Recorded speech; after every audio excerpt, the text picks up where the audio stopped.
Welcome to Fantasy Sports Ball, your home for all things fantasy sports.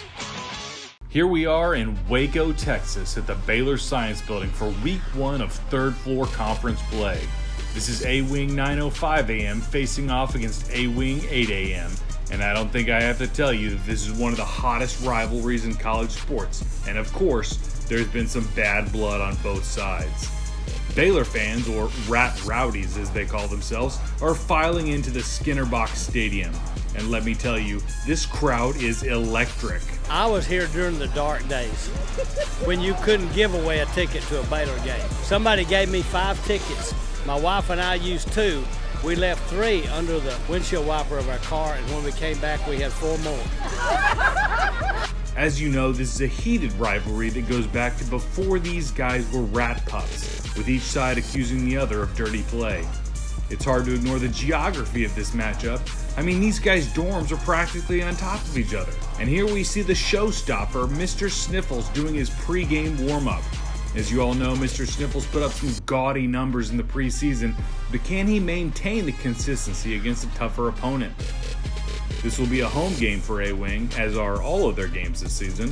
That was some phenomenal scheduling by Athletic Director Mac Rhodes, and of course Mr. Sniffles is pleased. His dorm is right next to the stadium. One of Mr. Sniffles' nicknames is Off Night, because whoever the unfortunate team to play him is tends to have an off night.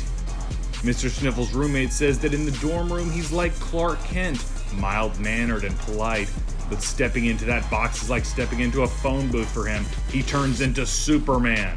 This guy checked into college at 198 grams and he's grown to 251 grams. You think that strength and conditioning coach has earned his paycheck? I'd certainly say so. Without further ado, let's head to the Thunderdome. This game's in the Admiral refrigerator. The door is closed, the lights out. Butter's getting hard, the eggs are cooling, and the jello is jiggling. Mr. Sniffles looks confused. Is the defense running a blitz package or are they dropping back into coverage? Oh, he's flushed out of the pocket with nowhere to go. But hey, live to fight another play. Mr. Sniffles looks out of his rhythm today. What is Mr. Sniffles doing? Most guys hit the showers after the game, but Mr. Sniffles is showering right in the middle of the Skinner box. And he is going to town. Folks, I apologize if there's any kids watching at home. This is supposed to be a family-friendly program.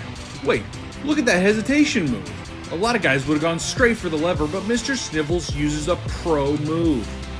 That was next level. Oh, here we go. Look at him hitting his stride. Someone ate their Wheaties food pellets this morning.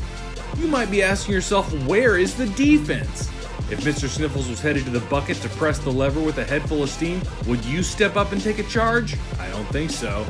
Look at Mr. Sniffles strutting his stuff with a well-deserved victory dance.